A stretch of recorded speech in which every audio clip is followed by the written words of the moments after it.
जय हिंद। नमस्कार साथियों, आप सभी लोगों का मोस्ट वेलकम है आज के इस नए क्लास में। साथियों, आज के इस क्लास में हम सभी लोग पढ़ने वाले हैं एसएससी एमटीएस के एग्ज़ाम के लिए मोस्ट इम्पॉर्टेंट क्वेश्चन को, जो कि आपके एसएससी एमटीएस के एग्ज़ाम के लिए काफ़ी इम्पॉर्टेंट है। तो आप सभी लोग जो है इस क्लास को बिल्कुल अच्छी तरीके से लास्ट तक देखिएगा, जिससे कि आप जो इन सभी क्वेश्चन को अच्छे से याद कर पाएंगे और आप सभी लोग अपने एग्जाम में सभी क्वेश्चन को आसानी तरीके से जो बना भी पाएंगे। तो चलिए फिर क्लास को स्टार्ट करते हैं। उनसे पहले यदि आप इस चैनल पर पहली बार जुड़े हैं तो आप इस चैनल को सब्सक्राइब कर लीजिए और सब्सक्राइब करके आप ऑल नोटिफिकेशन को ज़रूर ऑल पे दबा लीजिए, जिससे कि जब भी क्लास स्टार्ट हो सबसे पहले क्लास का नोटिफिकेशन आपके पास पहुंच सके। तो आप जो है इस चैनल को सब्सक्राइब कर लीजिए और सब्सक्राइब करके आप इस क्लास को जो है लाइक ज़रूर कर लीजिएगा। तो चलिए फिर क्लास को स्टार्ट करते हैं और यहाँ पे देखते हैं पहला नंबर क्वेश्चन। तो पहला नंबर क्वेश्चन दिया गया है कि किस रंग के प्रकाश का अपवर्तनांक जो है ना सबसे अधिक होता है। दोस्तों, हर एक क्वेश्चन जो है ना बिल्कुल इंपॉर्टेंट और सिलेक्टेड क्वेश्चन है, जो कि आपके 100% पेपर में यहाँ से प्रश्न देखने को मिलेगा। तो बिल्कुल आप इन सभी क्वेश्चन को अच्छे से याद करके ही जाइएगा अपने पेपर में। बताइए कि किस रंग के प्रकाश का अपवर्तनांक सबसे अधिक है।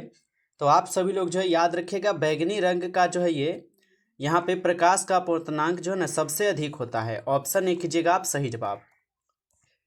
आगे आपका क्वेश्चन है, निम्नलिखित में से जातक धर्म किस धर्म का ग्रंथ है। बताइए कि निम्नलिखित में से जातक जो है ये किस धर्म का ग्रंथ हो जाएंगे। तो ये आपके बौद्ध धर्म का है। ऑप्शन यहाँ पे आप सब लोग बी कीजिएगा सही जवाब। अगला क्वेश्चन आपका आता है कि क्षेत्रफल का एसआई मात्रक क्या होता है।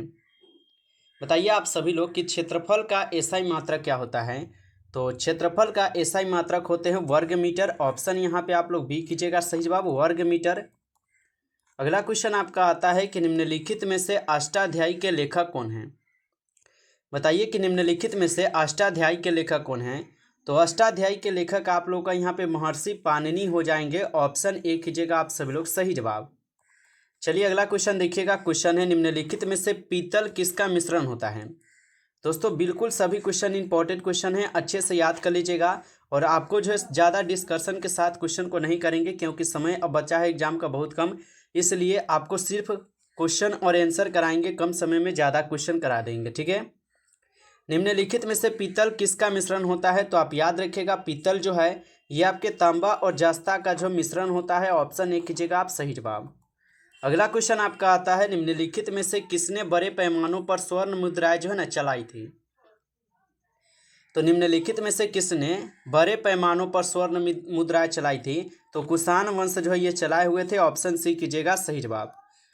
अगला क्वेश्चन आपका आता है, निम्नलिखित में से विद्युत ऊर्जा को ध्वनि ऊर्जा में रूपांतरण करता है। बताइए कि निम्नलिखित में से विद्युत ऊर्जा को ध्वनि ऊर्जा में कौन रूपांतरण करता है। तो ये करते हैं आपके लाउड स्पीकर। ऑप्शन सी यहाँ पे इस क्वेश्चन का सही जवाब है, लाउड स्पीकर। अगला क्वेश्चन आता है, निम्नलिखित में से ऋग्वेद में संपत्ति का प्रमुख रूप क्या है। तो ऋग्वेद में यहाँ पे संपत्ति का प्रमुख रूप आपसे पूछा है, तो याद रखिएगा इनका होता है गोदन। ऑप्शन आप सही कीजिएगा, यहाँ पे सही जवाब गोदन होता है। अगला क्वेश्चन आप देखिएगा। क्वेश्चन है, निम्नलिखित में से रेबीज के टीके की खोज किसने की थी। बताइए, निम्नलिखित में से रेबीज के टीके की खोज किसने की थी। तो रेबीज के टीके की खोज की गई थी लुई पास्चर के द्वारा। ऑप्शन आप सी कीजिएगा सही जवाब, लुई पास्चर के द्वारा।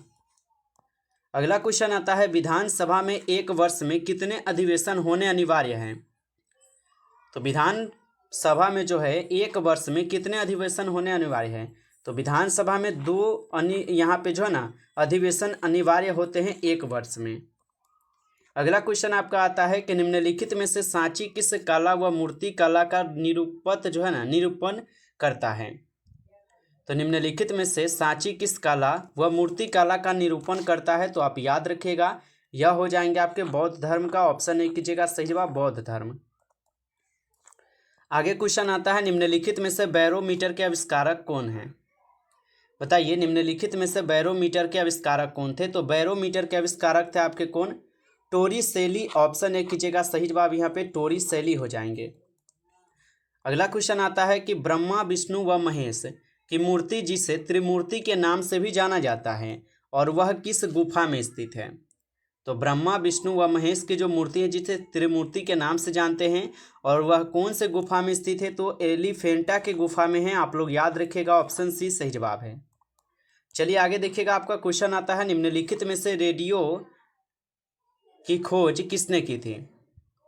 तो निम्नलिखित में से रेडियम की खोज किसने की थी, तो रेडियम की खोज की गई थी आपके किसके द्वारा, तो पियरे क्यूरी और मेरी क्यूरी, ये दोनों के द्वारा किए गए थे, आप याद रखिएगा।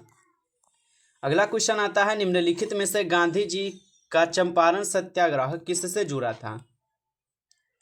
तो निम्नलिखित में से गांधी जी का जो है चंपारण सत्याग्रह किससे जुड़ा था, तो ये तिनकठिया प्रणाली से जुड़े हुए थे। ऑप्शन सी इस क्वेश्चन का सही जवाब है, तिनकठिया प्रणाली। अगला क्वेश्चन देखिएगा, निम्नलिखित में से एल्कोहल का रासायनिक नाम क्या है। बताइए कि निम्नलिखित में से एल्कोहल का रासायनिक नाम क्या है। तो एल्कोहल का रासायनिक नाम होता है एथिल एल्कोहल। ऑप्शन आप ए जो है इस क्वेश्चन का सही जवाब कीजिएगा। चलिए आगे देखते हैं क्वेश्चन क्या है। क्वेश्चन दिया गया है कि भारत का सेवक मंडल की स्थापना 1905 में किसने की थी।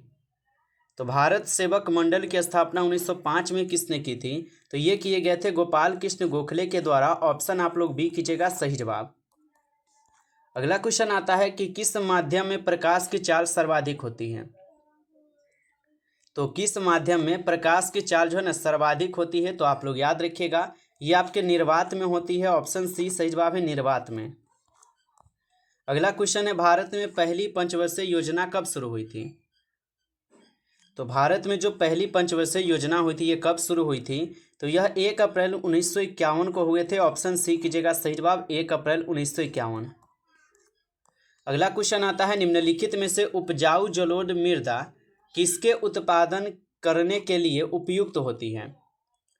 तो यहाँ पे जलोढ़ मृदा पूछा है आपसे कि किसके उत्पादन के लिए उपयुक्त होती है, तो ये चावल के लिए और गेहूं और मन यहाँ पे गन्ना, ये तीनों के लिए उपयोगी होता है, इसलिए ऑप्शन डी हो जाएगा इनमें से सभी के लिए। आगे देखिएगा, क्वेश्चन आता है विटामिन B3 का रासायनिक नाम क्या है। बताइए कि विटामिन B3 का रासायनिक नाम क्या है। तो विटामिन B3 का रासायनिक नाम है नियासिन। ऑप्शन आप लोग बी कीजिएगा, यहाँ पे सही जवाब नियासिन है। चलिए आगे देखिएगा, क्वेश्चन आपका दिया गया है निम्नलिखित में से 1857 की पुस्तक किसने लिखा है, सॉरी किस एक लेखक कौन है 1857 की पुस्तक, ये पूछा है। तो निम्नलिखित में से 1857 पुस्तक के लेखक आपसे पूछा है कौन हो जाएंगे, तो आप याद रखिएगा ये हो जाएंगे आपके बी.डी. सावरकर। ऑप्शन ए जो है इस क्वेश्चन का यहाँ पे सही जवाब है। चलिए आगे बढ़ते हैं, अगला क्वेश्चन आप लोग देखिएगा। क्वेश्चन दिए गए हैं निम्नलिखित में से सबसे हल्का तत्व कौन सा है। बताइए कि निम्नलिखित में से सबसे हल्का तत्व कौन सा है। तो सबसे हल्का तत्व यहाँ पे कौन हो जाएंगे, आप सभी लोग इसका आंसर कमेंट कीजिएगा। ये आपके HW के लिए होमवर्क रहेंगे, आप सभी लोग इसका आंसर कमेंट करेंगे। चलिए आगे देखिए, क्वेश्चन दिया गया है कि भारत की सबसे लंबी नहर कौन सी है। साथियों अभी तक आप इस क्लास को लाइक नहीं किए हैं तो आप लोग एक बार इस क्लास को ज़्यादा से ज़्यादा लाइक कर लीजिए, और चैनल पे पहली बार यदि आप आए हैं तो आप इस चैनल को सब्सक्राइब करके ऑल नोटिफिकेशन को दबा लीजिए, क्योंकि आपके SSC MTS के एग्जाम के लिए बिल्कुल इंपॉर्टेंट और सेलेक्टेड क्वेश्चन, ये सभी क्वेश्चन जो आपके पेपर में 100% पूछे जाएंगे, अच्छे से आप इनको याद कर लीजिएगा।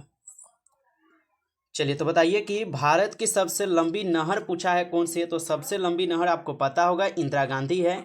ऑप्शन ए जो है इस क्वेश्चन का सही जवाब है, इंदिरा गांधी। अगला क्वेश्चन देखिएगा, क्वेश्चन है निम्नलिखित में से न्यूटन का दूसरा गति का नियम किसे परिभाषित करता है। तो निम्नलिखित में से न्यूटन का जो दूसरा गति का नियम है ये किसे परिभाषित करता है, तो आप लोग याद रखिएगा ये परिभाषित करते हैं आपके बल को। ऑप्शन यहाँ पे आप लोग का बी जो है इस क्वेश्चन का सही जवाब है। अगला क्वेश्चन है सर्वप्रथम विष्णु की खोज किसने की थी। तो सर्वप्रथम विष्णु की खोज की गई थी किसके द्वारा, तो आप सभी लोग लगा दीजिएगा। तो यहाँ पे 27 क्वेश्चन का सही जवाब ए हो जाएंगे। ऑप्शन ए कीजिएगा सही जवाब। अगला क्वेश्चन आता है केसर का शीर्ष उत्पादन राज्य निम्न में से कौन सा है। तो केसर का शीर्ष उत्पादक राज्य निम्न में से कौन सा है, तो आप सभी लोग जो है याद रखिएगा यह कौन हो जाएंगे, तो यह हो जाएंगे कश्मीर। ऑप्शन यहाँ पे आप लोग का बी सही जवाब है, कश्मीर। अगला क्वेश्चन आता है निम्नलिखित में से किडनी का मुख्य कार्य क्या होता है। तो निम्नलिखित में से किडनी का जो मुख्य कार्य होता है ये आपके होते हैं यहाँ पे दोनों, ठीक है। अपशिष्ट पदार्थों को निकालना भी है और रक्त को फिल्टर करना भी इनका होता है, इसलिए दोनों हो जाएंगे यहाँ पे। आगे देखिएगा क्वेश्चन आता है, विश्व में केले का सबसे ज़्यादा उत्पादक करने वाला देश पूछा है, कौन है? तो केले का उत्पादन सबसे ज़्यादा अपना भारत देश करता है, याद रखिएगा। अगला क्वेश्चन देखिएगा, क्वेश्चन है निम्नलिखित में से चुंबकीय प्रेरण की एसआई मात्रक क्या है? तो निम्नलिखित में से चुंबकीय प्रेरणा की एसआई मात्रक क्या हो जाएंगे? तो आप लोग याद रखिएगा, इसका एसआई मात्रक होता है टेस्ला। ऑप्शन यहाँ पे सी सही जवाब है, टेस्ला है। अगला क्वेश्चन देखिएगा कि भारत में बॉक्साइट का सबसे बड़ा उत्पादक राज्य कौन सा है? बताइए कि भारत में बॉक्साइट का सबसे बड़ा उत्पादक राज्य आपसे पूछा है, तो ये हो जाएंगे आपके ओडिशा। ऑप्शन ए कीजिएगा, सही जवाब यहाँ पे ओडिशा है। चलिए अगला क्वेश्चन देखते हैं। क्वेश्चन दिया गया है कि वह पुर्तगाली कौन था जिसने गोवा पर अधिकार किया था? बताइए कि वह पुर्तगाली कौन था जिसने गोवा पर अधिकार किया था? तो आप लोग याद रखिएगा, यहाँ पे कौन हो जाएंगे आप सभी लोग? 33 क्वेश्चन का सही जवाब ऑप्शन सी हो जाएंगे। आप सभी लोग अच्छे से याद रखिएगा। अगला क्वेश्चन है निम्नलिखित में से काला अंजार उत्पन्न करने वाला यहाँ पे प्रोटोजोआ क्या है? तो निम्नलिखित में से काला अंजार उत्पन्न करने वाला प्रोटोजोआ कौन सा है? तो याद रखिएगा, ये हो जाएंगे कौन? तो यहाँ पे आप सब लोग का सही जवाब ऑप्शन सी हो जाएंगे। यहाँ पे भी ऑप्शन सी ही कीजिएगा। आगे देखिएगा, आपका क्वेश्चन आता है कि निम्नलिखित में से सूती वस्त्र की राजधानी किसे कहा जाता है? बताइए कि निम्नलिखित में से सूती वस्त्र की राजधानी किसे कहते हैं? तो सूती वस्त्र की राजधानी हम सभी लोग किसे कहते हैं? मुंबई को। ऑप्शन यहाँ पे आप लोग का बी जो है इस क्वेश्चन का सही जवाब है, मुंबई। आगे देखिएगा, क्वेश्चन है नोबेल पुरस्कार कितने क्षेत्र में दिया जाता है? बताइए कि नोबेल पुरस्कार कितने क्षेत्र में दी जाती है? तो याद रखिएगा, नोबेल पुरस्कार 6 क्षेत्रों में दी जाती है। ऑप्शन यहाँ पे आप लोग का जो है सी इस क्वेश्चन का सही जवाब है, 6 क्षेत्रों में दी जाती है। आगे क्वेश्चन है कौन सी तरंगे शून्य के संचरण नहीं कर सकती? तो कौन सी तरंगे है जो शून्य के संचरण नहीं कर सकती है? तो यह तरंग हो जाएंगे ध्वनि, जो शून्य की क्या है, संचरण बिल्कुल नहीं कर सकती है। अगला क्वेश्चन आता है कि निम्नलिखित में से पृथ्वी दिवस कब मनाया जाता है? तो पृथ्वी दिवस कब मनाए जाते हैं? तो 22 अप्रैल को जो है पृथ्वी दिवस मनाई जाती है। ऑप्शन यहाँ पे आप लोग जो है ए कीजिएगा इस क्वेश्चन का सही जवाब, 22 अप्रैल। अगला क्वेश्चन आपका आता है, क्वेश्चन है निम्नलिखित में से तेजस्वी योजना किस राज्य से संबंधित है? तो निम्नलिखित में से तेजस्वी योजना किस राज्य से जो है संबंधित है? तो ये संबंधित है जम्मू कश्मीर से। ऑप्शन सी जो है इस क्वेश्चन का सही जवाब है, जम्मू कश्मीर। अगला क्वेश्चन है आप सभी लोग का कि किस उच्च न्यायालय की आधिकारिकता सर्वाधिक क्षेत्र पर है? तो किस उच्च न्यायालय की आधिकारिकता जो है ये सर्वाधिक उच्च न्यायालय पर है? तो ये हो जाएंगे गुवाहाटी की। ऑप्शन सी इस क्वेश्चन का बिल्कुल ही सही जवाब है। नमस्कार साथियों, इस क्लास में कुल 40 क्वेश्चन थे जो कि काफ़ी इंपॉर्टेंट और सिलेक्टेड क्वेश्चन थे। ये सभी क्वेश्चन आपके एग्जाम के लिए। यदि आपको ये क्लास अच्छा लगा है तो आप इस क्लास को जो है लाइक कर लीजिएगा। चैनल पे पहली बार यदि आप जुड़े हैं तो आप इस चैनल को सब्सक्राइब करके और नोटिफिकेशन को जरूर ऑल पे दबा लीजिएगा, ताकि जब भी क्लास स्टार्ट हो सबसे पहले क्लास का नोटिफिकेशन आपके पास पहुंच सके। तो आप इस चैनल को सब्सक्राइब कर लीजिएगा। चलिए फिर मिलते हैं एक नई टॉपिक के साथ नेक्स्ट क्लास में। तब तक के लिए जय हिंद, जय भारत।